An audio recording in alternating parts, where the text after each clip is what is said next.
All right. Good evening. I would like to call to order the Board of Library Trustees for Arlington Heights. Our committee of the whole meeting on this Monday, February 3rd, 2025. May I have a roll call, please? Trustee Burns.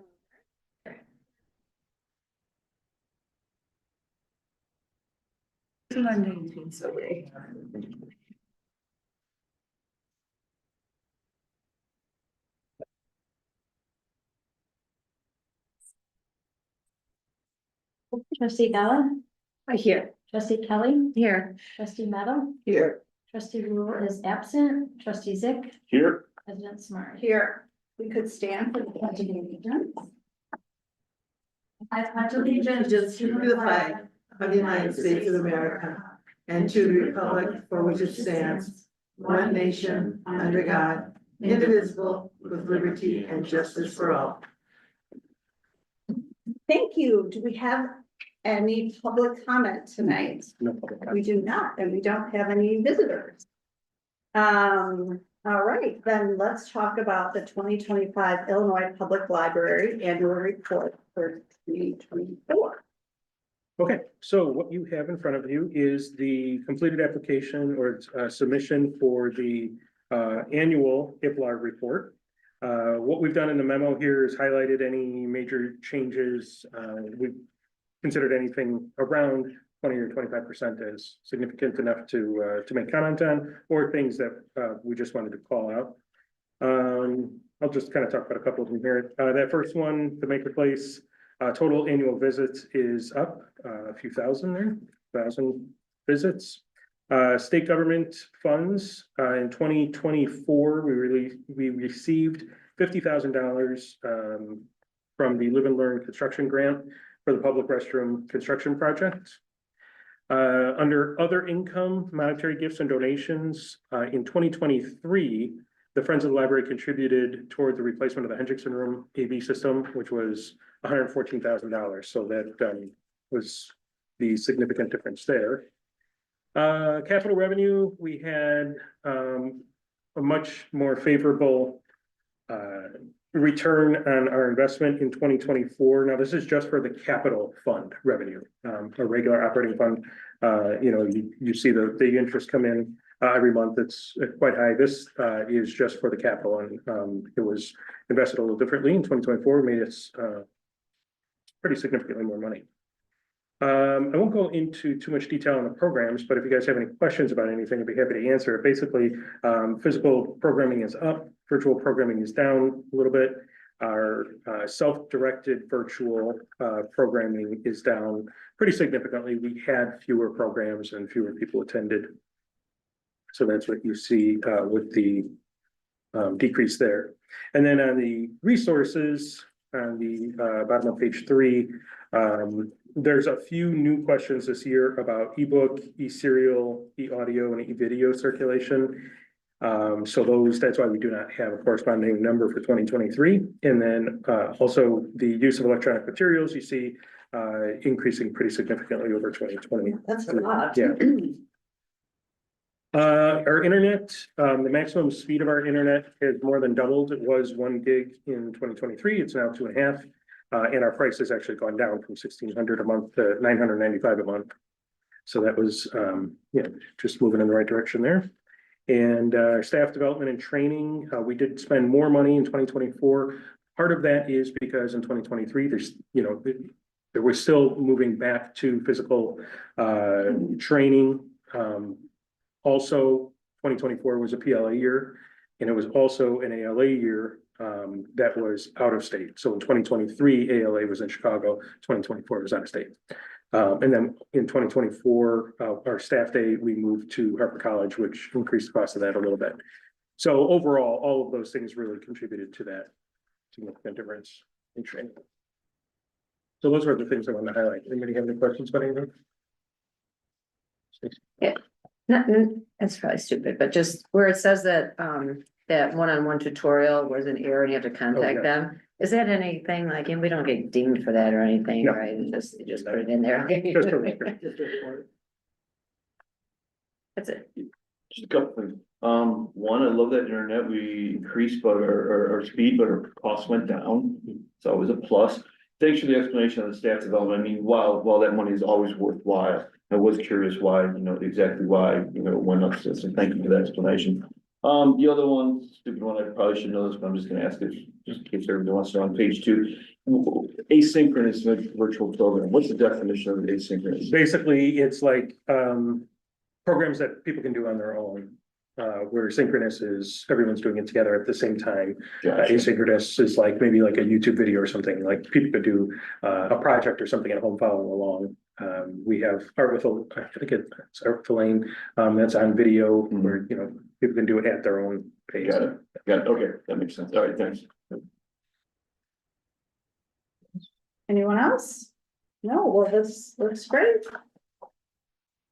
Thank you very much. So we will vote on this at our board meeting and then it will be submitted. That's correct. All right, item number 2, consideration of flag in accordance with policy 7.007. Do you want to speak, trustee Kelly? I would just like to see this continue as we've done in previous years. I know I wasn't a trustee when it was initially brought to the table, but I know that it passed, and I think in line with the library's mission, I think that the flag, that the pride flag should fly during the whole Pride month of June.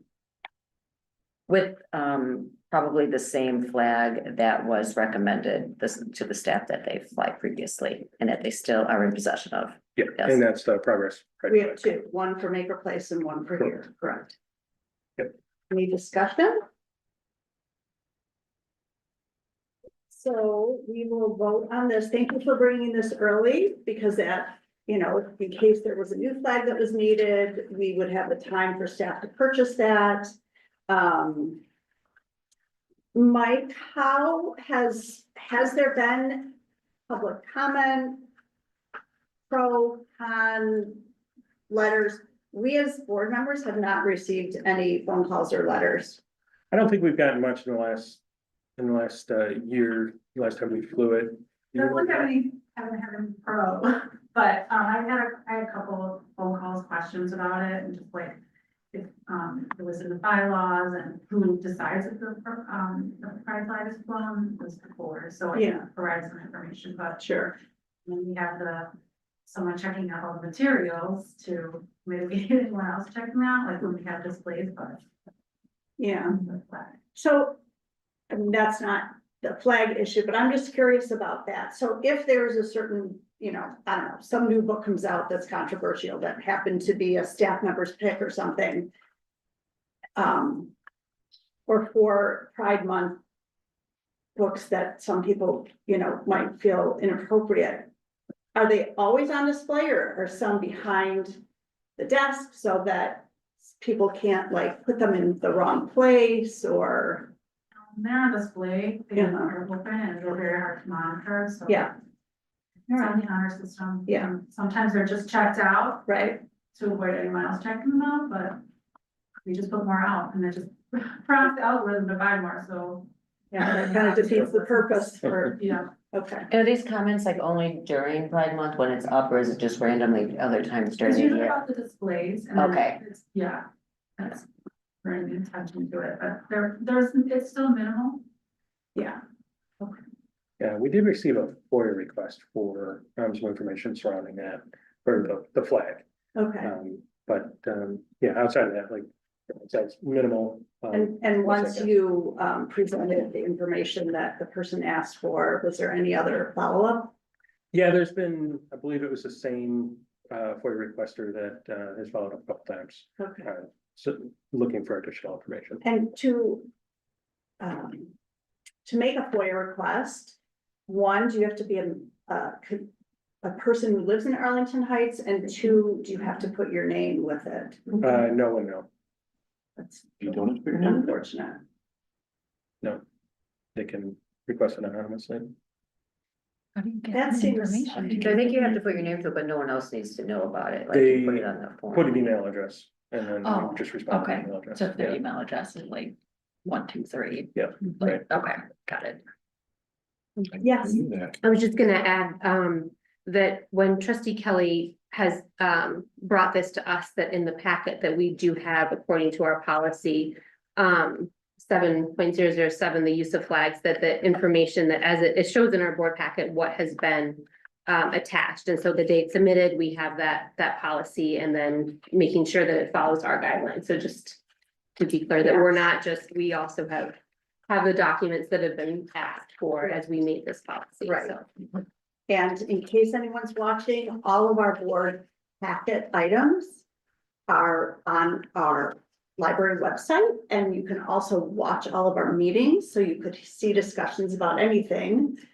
Budget, you know, our young fellow that was the librarian for a day, or board president for a day. I mean, all of our meetings are online, so I think we're very transparent that way. All right, so again, because trustee Kelly brought this to us very early, we're in good shape, but we would vote on this at the next meeting, correct? Yep. All right, and number 3. Okay, number 3 is proposed changes to our policy 7.003, soliciting or distributing materials on library property. The purpose of these changes is really to clarify a few areas in the policy. First, that first paragraph that we're suggesting, it really acknowledges the residents' rights to solicit as protected by the First Amendment. There are some small changes throughout the policy, but I'll try and touch on the bigger ones. There's a section under point 1, solicitation is prohibited inside all library buildings, in the entrances to all library buildings, on the sidewalks leading directly to and from library buildings, in the library parking lot, in or around library book drop and immediate surrounding area, in areas designated by the fire department as fire or emergency lanes, and anywhere else solicitation, petitioning, leafletting, or distribution of materials is prohibited by the Village of Arlington Heights. So really, as far as solicitation goes, members of the public can solicit on our property pretty much anywhere because we are a public institution. The areas that we can say it's prohibited are areas that, well, for one, inside the building, and 2, areas of egress that would protect or stop people from coming in or out of the building. Another big point here, also the library parking lots and, areas of service like our book drops.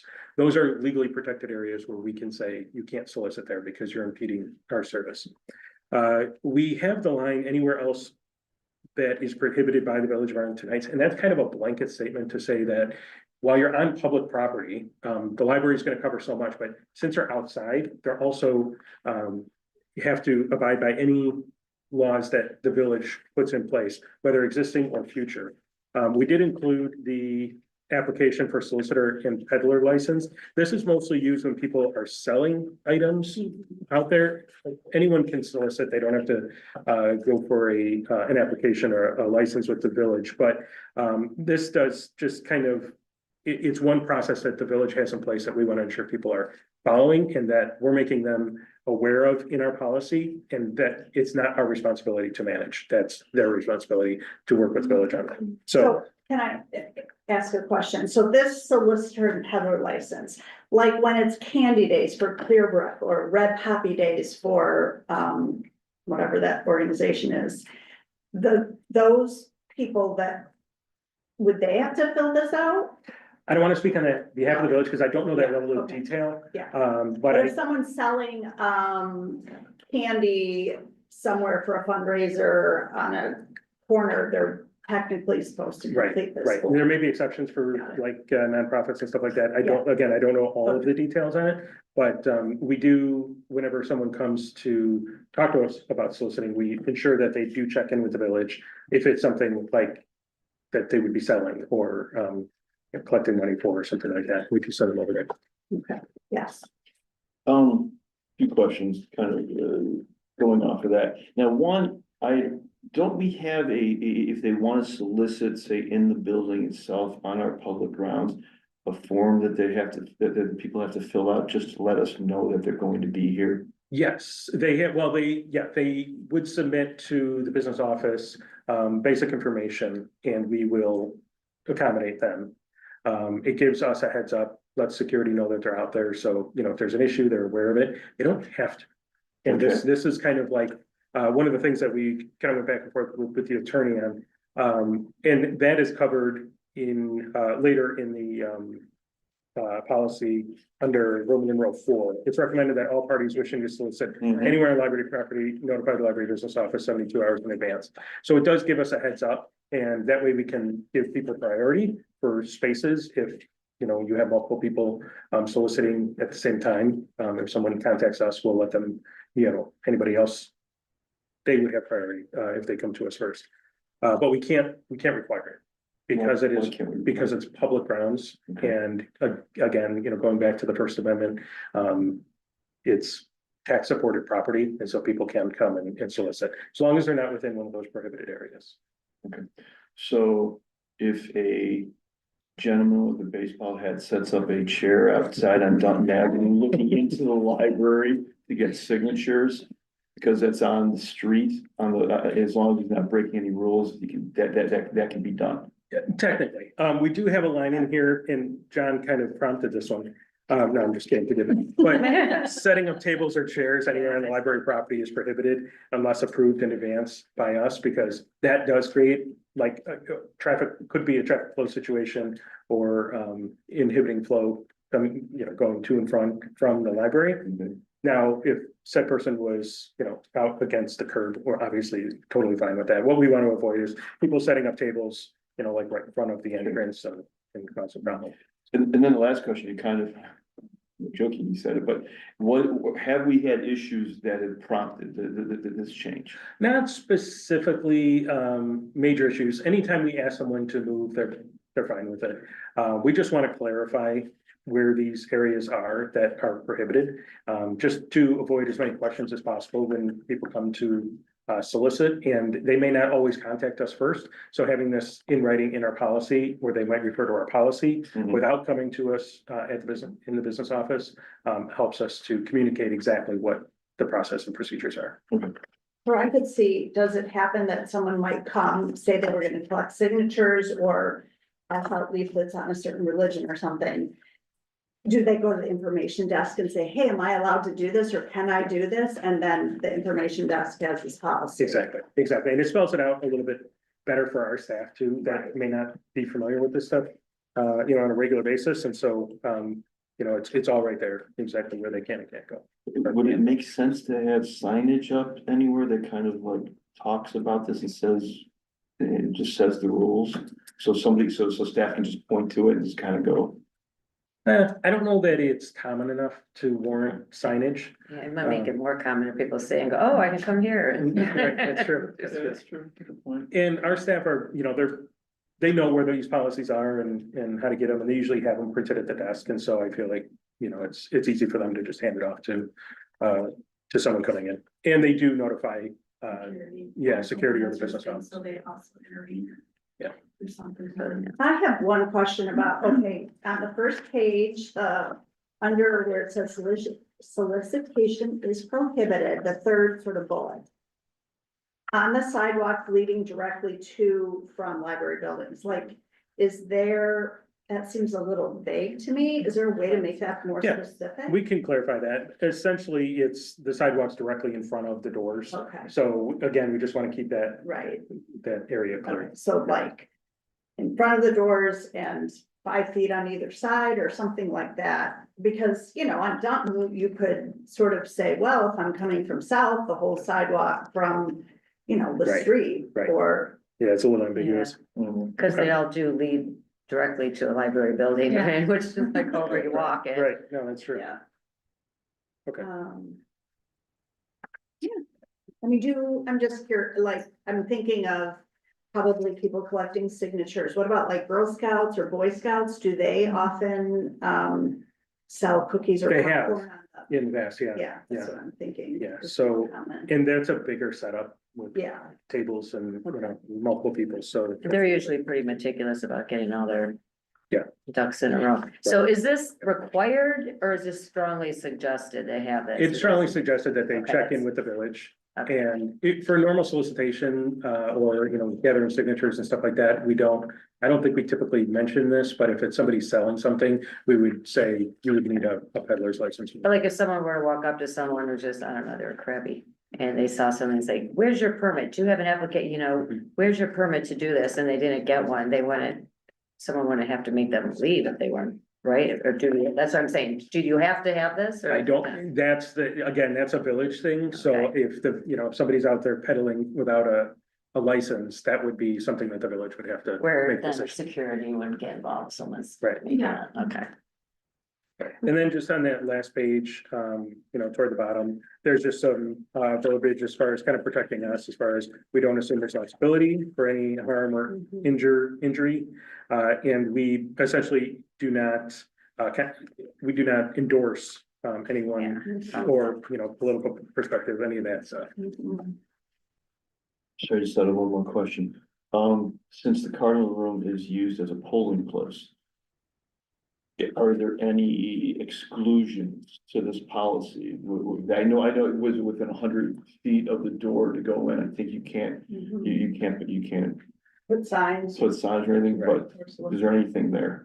I think that would, whenever there's a law that kind of supersedes our policy, that obviously would take precedence. So with that, I want to say it was like 250 feet from the door, but it's the door of the Cardinal Room. Right. Going all the way out. So we've not really had So that means kind of technically, if you think of it weird, they could be in the library past that 100 or 250 or where it is, and with the concept of handing it out.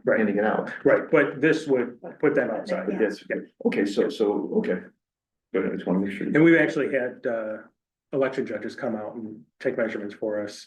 I think it was the first year that we did the polling place, and so we're pretty well versed on where those people would be. In fact, there might be a permanent mark somewhere on the sidewalk. So. Yes, Couple questions. So the, posting the yard sign, so I have noticed on occasion, like. A sign will pop up by the parking lot or something like register for basketball or something like that. That falls into this. Yes, but I think out there, like the Parkway, if you're talking about on is it St. James? Yeah. Street? Yeah, that's outside, I mean, that's public property there. Oh, okay. So it's like the parkway is. Right, Okay. if they had it, like, right in front of the library or, Okay. you know, That's a within different story. this space, then it'd be a different story. and Okay. I don't even know if that's legal, It's not. like, No, you can't put on. it's open house at St. Viator or join HYBA. You probably should only be doing that in your own house property, right? I mean, And, if Right. people are, and that might be, that's another thing that kind of falls under a different ordinance with the Right. village. I mean. the- Outside of our own, policy. This is really pertaining to directly around the building. Yeah. But something like that, I think would be a separate Right. village. And it feels like if people don't abuse it, like, Right. Wayside has a food drive once a month, they put the signs out, they take them in, at the end of the day. Yeah, it's just, sometimes you just see the sign out You're right. forever. You're right. Yeah, pick this up. Another question about, I noticed there was a, at the end or the bottom of the first page, there's a paragraph that's crossed out about the Friends of the Library being exempted. Yes. Is that kind of covered with the book sales, like in a different policy? According to the attorney, if we open it up to the friends and not others to violate where they can solicit, it feels like we're giving them preferential treatment to something that's maybe perhaps like a safety issue or something like that. So we would probably hold them to these same standards. Okay, But we might say it's okay if they solicit inside the library or something for their book sale, but that's very, very specific. Yeah.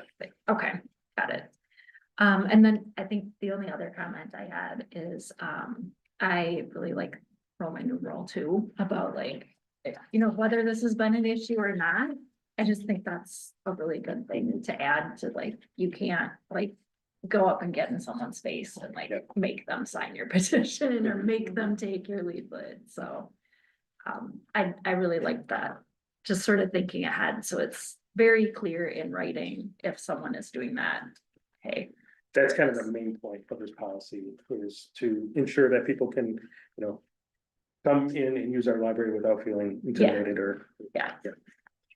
Is it, I don't know if this is overkill, we're just thinking, I'm thinking aloud for people that are visual. I mean, since the library is pretty much just a rectangle, I mean, would there be advantageous to have some kind of just a blueprint that has it shaded where you can do it instead of like subjectively being like, well, in the entrances to all library buildings, so how far away from the entrance, where would it be? Where it's just automatically like you can just see, like this part is shaded, like stand there. Yeah. And this part is Xed off that you can't. I don't Yeah, it's a know, good this idea. might be a little Yeah. more Yeah, we could. look at that. objective. Yep. As opposed to subjective. Yep, that's good.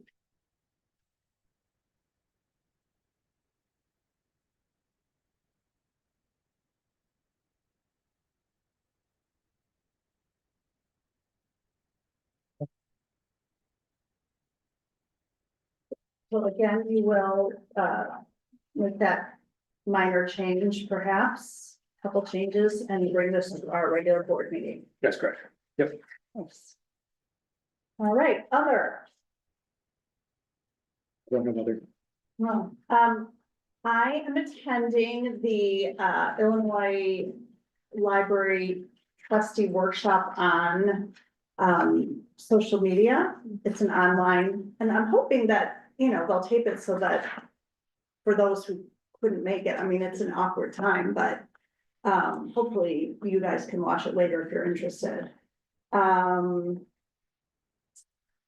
Yeah, let us know. if they- Yeah, I will. I'll let you know. I'll ask that question. I understand that on March 2nd, I thought it was there's a trustee forum that is, in our catalog that you can register for. And I understand it's not for all of the village offices. I think it might be helpful to make that clear in the online description. We did change it Okay. to specify which races are Okay, included in there. Good, okay, perfect. Here's another, I mean, just because it's not even 7:30, just something to think about that I've thought about, and maybe you have too, is we're the only village board that has a 6-year term, and I'm just wondering if it might be something to think about for the future. Obviously, none of us. But to make it a 4-year term, or if there was a very specific reason that the library had to be different than everybody else, or if it's just kind of the way it's always been. Well, and this came up in previous Yeah, boards, and, we've talked. the pros for having a 6-year term is unless someone resigns from the board, you never have an election with a quorum changing, because it's always 2, 2, 2. We have 4-year terms, the board somewhere down the line change it from 6, because the law is 6 unless you change it. Oh, And they, somewhere along the line, they change it to 4, but there are times, I mean, every other year it's 4, 3, 4, 3. Right. And so that is the pro for them. The con is sometimes it's hard to get people to run, to Yeah. commit to 6 years. yeah, 4 years, doesn't sound so bad, but 6 years, and so therefore you might be narrowing the field of potential candidates. Yeah, I actually So- Googled it not that long ago, and the pros and cons seemed very even. Like for every pro, I'm like, that's really good, for every con, I'm like, that's really good, so I was still, I was undecided, I was back in the middle, like, okay, I can make a case either way, but it's something I Right, thought yeah. of too. well, and I was just thinking because trustee Smart retired early, trustee Mary Anthony. Mary Anthony, Yeah. she- It seems like it's not that uncommon, but maybe it's not that common. I don't know. I would just say, with those two situations, Debbie Smart, she retired 6 months early Yeah. so it wasn't like 4 Yeah. years or 2 years. Mary Anthony was an interesting one, because she actually served 6 years. Because she came in at the end of somebody else's term. we appointed her. We appointed her, Okay. and then she ran for her own election for 4 years, and then she resigned. She technically actually did 6 years. Okay. But, to your point before, we've talked about this before, we've had this exact same discussion, Yeah, and it always kind of came back to, but. the truth of the matter is, you know, you will get more people, you know, I mean, obviously not this year, we got 5 running for 2 spots, so which is good, but in years past, you know, we haven't, so. It would be something interesting for you guys I think to really kind of talk about the pros and cons, you know, maybe do a little more research and just try to figure it out. Has there been an election in like the last 10 to 15 years where you didn't have enough and you really had to I get? think Yeah. so. Me? Her first one, Yeah, I was a write-in. she wanted. Cause I to- could see that being, if that keeps happening. Well, you know, the previous director solicited me, would you be interested in running? And, you know, I had said I'd never do that, but then, there was 2 openings and only one, an incumbent was running. Yep. And we had just gone through this horrendous time with a board member, and I said, you know, when you have that, someone can just walk right in. You know, I mean, they could walk right in and you're stuck with them, like we had, so as it turned out, though, there were 3 write-in candidates. You know, so I thought, well, if I would have known that, I mean, no, but I'm glad I did, but yeah, so I beat them all, but, yeah. Carol's competitive. And then the incumbent resigned quickly after Oh, he was elected. That's why Mary Re-elected. That's why Mary Ann. Oh, did she take, his she took place, his. yeah, no, he was in for a month or 2, and then he was, no, he was The in point for- to discuss maybe is over. He was. Like. Not much, Yeah. 3 years. because it had to do with who's Oh, gonna be yeah. president, remember? Oh, yeah. Yeah. And, yes, But it can be It's interesting, daunting 'cause we 6 haven't years discussed if it you since- think. Totally. Sarah and No. I have been on the board almost 4 years, or 4 years in April, and we had never discussed it before, so it's good to hear that it's a discussion every so often. yeah, Every 6 years, probably. yeah. All right, well, on that note, I would like a motion to adjourn. So moved. All Second. in favor? Aye.